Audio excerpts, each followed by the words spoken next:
Rahmatullahi wa barakatuh. Dear Mizan students, I pray all is well, inshallah ta'ala. I pray that you and your families are in good states, bi'idhnillahi ta'ala. I thought for today, I've been speaking about parenting for the last few weeks and also speaking about the Gujri school last week. I thought I wanted to just share some more thoughts on education, which I think are important considerations for our community.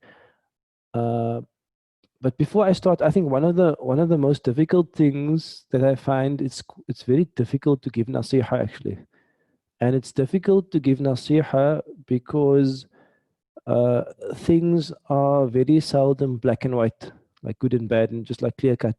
There's often a lot of gray in between, and then when you give Naseehah, it's often difficult to take into account context and nuance and all those things. And then the second reason it's difficult to give nasiha is because the audience themselves are not all homogeneous. There's a lot of variety, diversity within an audience. So it's difficult in that sense to speak about a specific context because all of you have a different context. And I mention that because I do believe that sometimes misplaced advice can be actually a dangerous thing. So you might give a general piece of advice, but in someone's context, that advice may not be appropriate. Um, so it can be a difficult thing sometimes. So I just want to, for that caveat, because I'm going to speak about education and schooling, but it's a general talk. It may not apply to your situation, it may not apply to your family. You may have a different experience, and I respect that. And there's not one size fits all while I'm speaking about this. So just bear that in mind, inshallah. And may Allah guide our way and bless our way, inshallah. So, Bismillah. I'll start with a metaphor first about education, which I think is useful to start with. I think it's useful to start with education as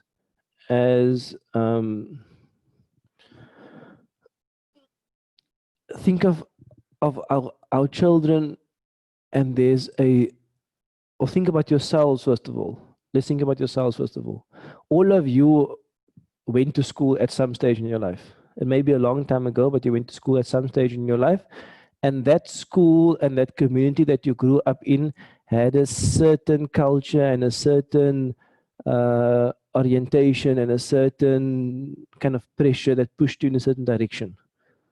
And let's think of it as a river.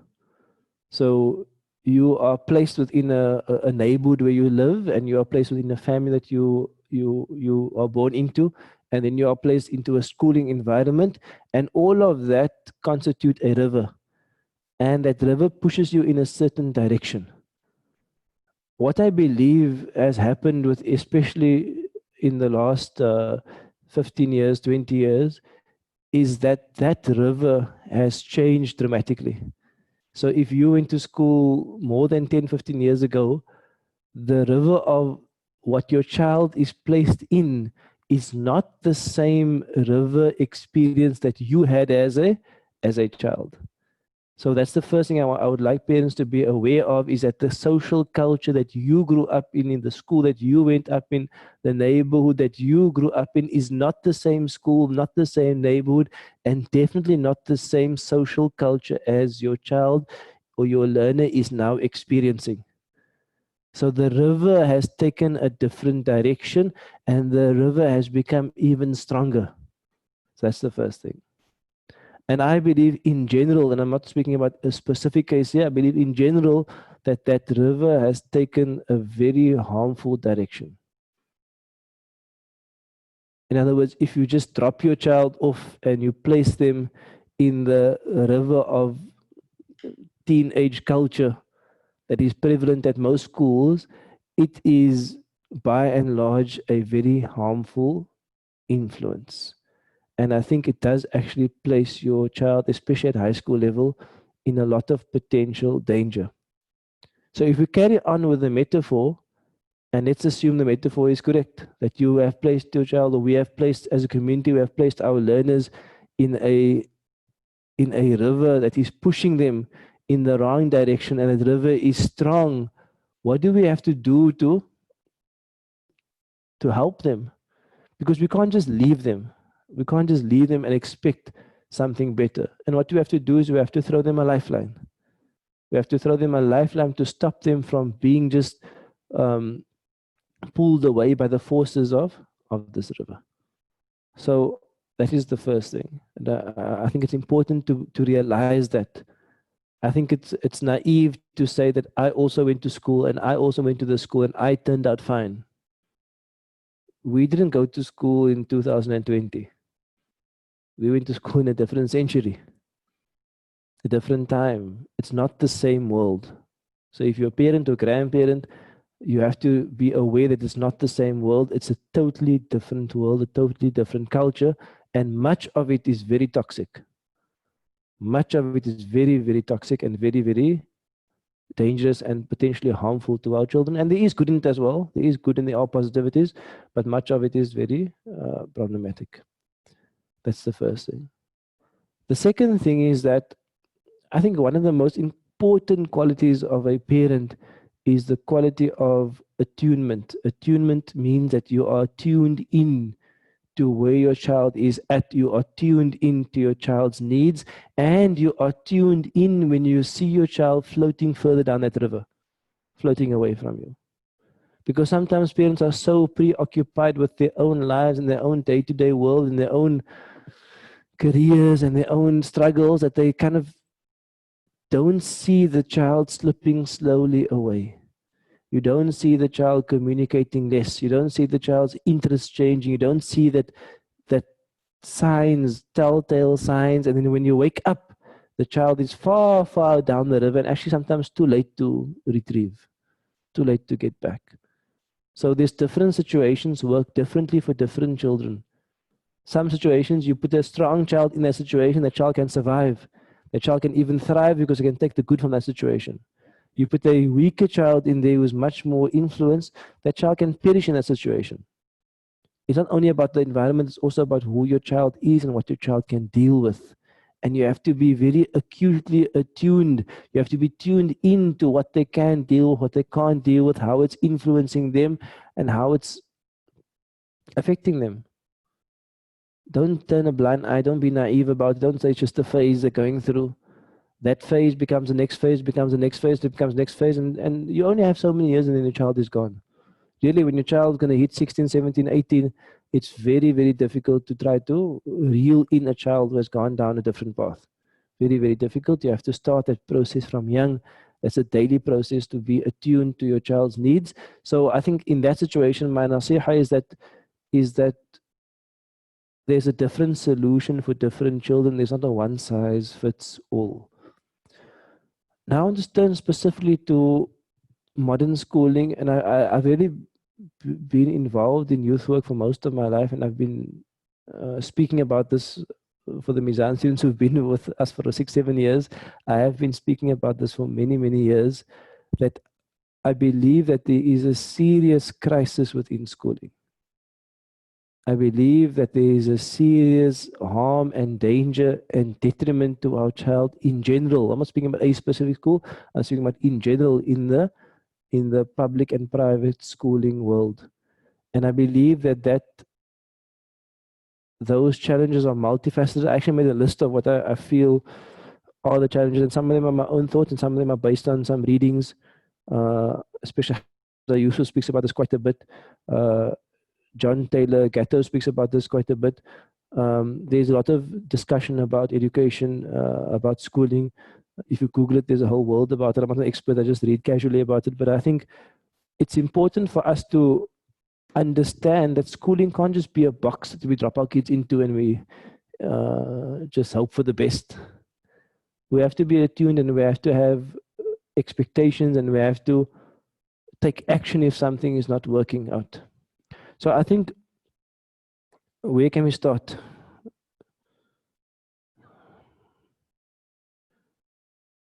And maybe there's going to be a bit of a negative talk, but I wanted to share my screen because I wanted to make some notes as we speak. And so just bear with me. It's not like a formal naseehah, but just I think the social environment is largely toxic.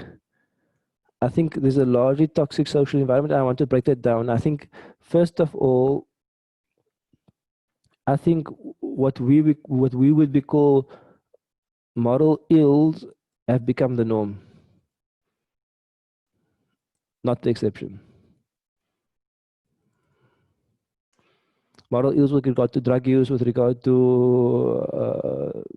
sexual indecency, with regard to character development and how you carry yourself. I think moral ill and harm and unethical behavior from an Islamic paradigm have become the norm within schooling environment. And I think that's across the board, whether it's being at public schools, private schools, I think that has become just the norm. And when something becomes the norm, and there are stats for this. The last stats I read is that by the age of, I think it was 17 or 18, 50% of girls and 75% of boys are sexually active. This is the norm. Even the drug use stats I read a while back as well, but drug use stats are crazy. Like drug use is a norm. It's not like those group are doing drugs. It's like, why aren't you doing it? So I think that's the first thing. And I think that already is scary enough. And then I think there are I don't know how to put this, but let's say there are ideological the culture often presents an ideology that is not in accordance with our divine teaching. So there are ideological dangers, and that ideological dangers could range from complete materialism, hedonism, just living the moment, there's no future, materialism, it's all just about gathering wealth. And there's a really very strong, especially within the private schools, a strong liberalism. There's a strong anti-faith sentiment, anti-faith ideology.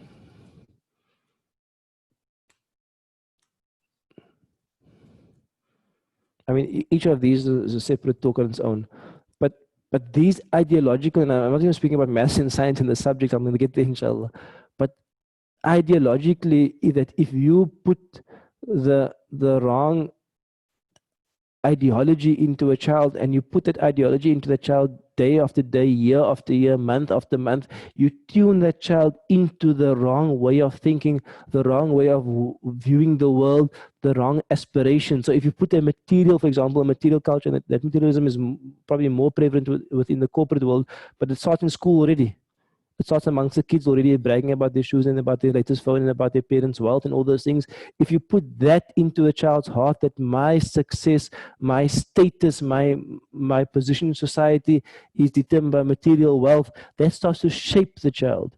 If you put a hedonistic ideology that life is about having fun and who cares about the future and who cares about anything else, just live in the moment and enjoy yourself, that becomes a lifestyle objective within the child. And then university becomes more refined, and we say that we want to be financially free, and we want to, whatever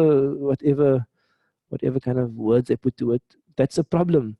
If you put a relativist liberal ideology into a child, that there's no real one truth, it's all relative, it depends, or everybody has their own truth and nothing really actually matters. There is, what I mean, this is a problem that anything goes attitude. Anything goes attitude is very, very harmful and very prevalent within our schools. And this whole kind of deep down and anti kind of faith ideology. When I say anti-faith ideology, it's like almost like this faith is seen as restrictive, it's seen as outdated, it's seen as dogmatic. These issues are serious issues. So the moral ills are more on the shahawat, and the ideological ills are more what you call the shubuhat. And these are the two main pitfalls of mankind, womankind, personkind, is that moral ills affect person's shahwa desire, and ideological ills affect their framing, their mind, their ambition, their outset. And these two dangers are, for me, rife at schooling. And if you give a child enough of these two things, yeah, moral ills and ideological dangers, you give them enough year after year, you're going to destroy the child. You're going to create something which is very, very, very dangerous. When I think about schooling back in the day, and I don't have many reference points, I'm not that old, but maybe many of you have reference points. Moral ills, it wasn't that it didn't exist in schooling before, but it wasn't the norm. It wasn't the norm to be a druggie 30, 40 years ago. Yes, there were people using drugs, but it wasn't the norm. It wasn't the norm to be sexually active when you were 15. Or at least I don't think so, about 20, 30 years ago. It wasn't the norm. I mean, we were in the midst of apartheid. Many of these things didn't even exist. It was a different type of ideological understanding. Many of our parents now grew up with an activism mindset, a fight for justice mindset. That was the ideology of the time. The ideology has shifted significantly post-apartheid, and it shifted in line with kind of just the modern world's general drift. So I think those are important. I have many other thoughts here. Maybe I'm going to mention just the headings of them for a few minutes, because I don't know if I should carry on this talk, but I mean, that's the first thing. All of this, and now you try to present the child with learning, like in this context where moral ills are the norm and the ideology is completely kind of not in tune with what we're trying to produce. Then you try to present the child with knowledge, and the result is really there's just total boredom. There's total boredom and lack of drive from students. Students are not, generally speaking, and there are exceptions, students are not generally interested in learning. They're simply not interested. They're uninspired. Often the teachers are uninspired and just getting through all the admin, getting through all the everything. And there's a complete lack of drive. In other words, like learning, like at Mizan now and other institutes, you are experiencing learning. Learning should light a fire in someone. Learning should move someone. Learning should cause you to grow and develop. Learning is iqra bismi rabbika alladhi khalaq. This is our nature. This is our faith, is that learning is a central pillar. Learning cannot become the thing that is a grudge task. Iqra can't become a grudge task. To know can't become a grudge task. To know must become an ambition and inspiration. And now it's become a grudge. It's become, I have to do this because I have to have an assessment. I have to do this because I have to have an exam mark. It's the wrong philosophy to apply. So that's the main point. And the third point, and that requires some discussion. The third point I want to mention is that I do believe that the education model itself is largely broken. I believe that the education model is largely broken, and maybe I'm going to leave that topic for next week, inshallah. And I don't want to do this to become overly negative. I want to do this because we cannot put blinkers on with regard to our children's development. We can't put the blinkers on and then sit back and complain about the youth and why are the youth like this and we need more of this. And we have to be aware of the problem to solve the problem. And I'm not saying you have to remove your kids from school. I'm not saying any of those things. I'm saying at the minimum, be aware of the problem. Be aware of what the issues really are. Don't go blindly into it and just be naive about it. And then the bad result comes and you like wonder what happened. That's a big issue. So I mean, I'll maybe continue the talk next week, inshallah ta'ala, where we look specifically at the education model and things that are really problematic and challenging with the education model in the reference to our times, in the reference to the changing world. I believe there are many, many, many issues with it, inshallah. In conclusion, when the river pushes your child stronger and stronger and harder and harder, and your child is in that river of influence, you have to be a stronger parent to counter that. You have to facilitate a stronger experience for your child to counter that experience that they are experiencing. You have to facilitate something which is going to work against that strong flow. And that will look different for different parents. Some parents may be drastic and say, I'm going to take my child out now and they must go study Quran. Some parents will say, no, they're going to do some part-time class. Some parents must say, no, I'm going to join a youth group. I'm going to take my child on a journey on Umrah or something. You're gonna try something to fix the situation. Obviously, the best thing is not to put the child in a situation in the first place, but it's not always possible.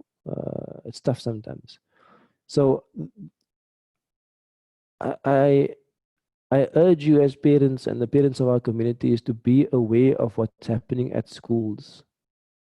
Be in tune with it and ask yourself, is this what is best for my child? I mean, some of my colleagues, one colleague phoned me recently, and they said that their child's going to do online schooling rather. I said, that's a good thing, mashallah. Why? Because the online schooling, you get an academic progress without the social ills. It's not for everybody. It's not for, again, that's not for everybody. But for somebody, that might be the solution. I'm going to do online schooling, get the best teachers, the best academic progress, but I'm going to remove my child from a toxic social environment, and I'm going to place them in a positive social environment in their sports teams, in their social clubs, in their youth groups. That's what active parenting requires. It requires you to do something about a problem. And I'm not saying it's easy, because there are no easy solutions. Really, there are no easy solutions, but you have to be attuned to your child's needs, and you have to do what you can, inshallah ta'ala. And because I've been speaking about this for really probably more than a decade now, about these ills, at some point I felt bad about speaking about it and not doing anything about it, because people were agreeing and then people saying, what can we do? And that's really one of the reasons why the Gujri school was born, because we can't just talk about the problems, we have to do something about it.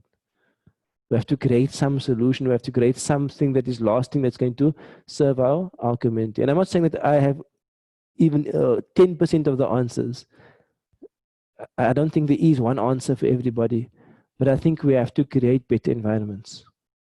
We have to create better environments where the social culture is not toxic, it is largely positive, it is largely inspirational, it is happy, it is healthy and wholesome, where the ideology is faith-based, in line with our divine teachings, where our ideologies are pleasing to Allah Ta'ala, and where education is not a grudge, where education is taught by passionate people, and that passion infects learners to also become passionate.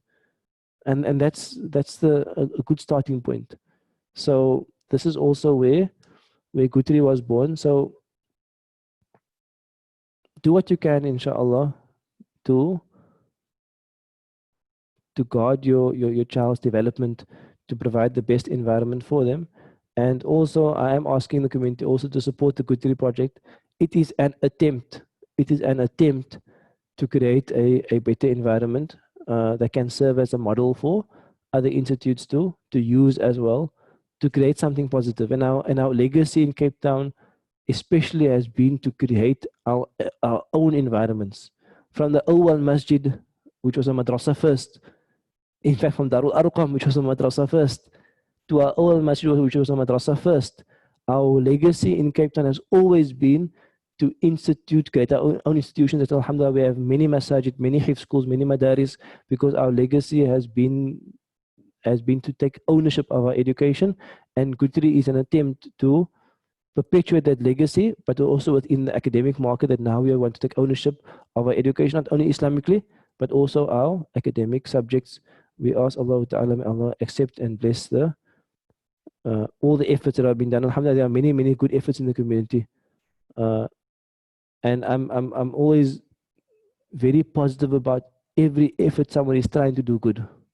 No matter what shortcomings there might be, no matter what issues you might have, we should support people who are doing good work with good intentions. And if they are falling short, we should advise them and support them, but never hold institutes in a negative light. So our attitude also always is that all the institutes who are working for Allah, we support them. We make dua for them. May Allah bless and guide all of them, inshallah ta'ala. And we ask you for your du'as. May Allah bless and guide our children. I'm a parent, and many of you are parents. And what keeps us awake at night is our children often and their development and what will become of them.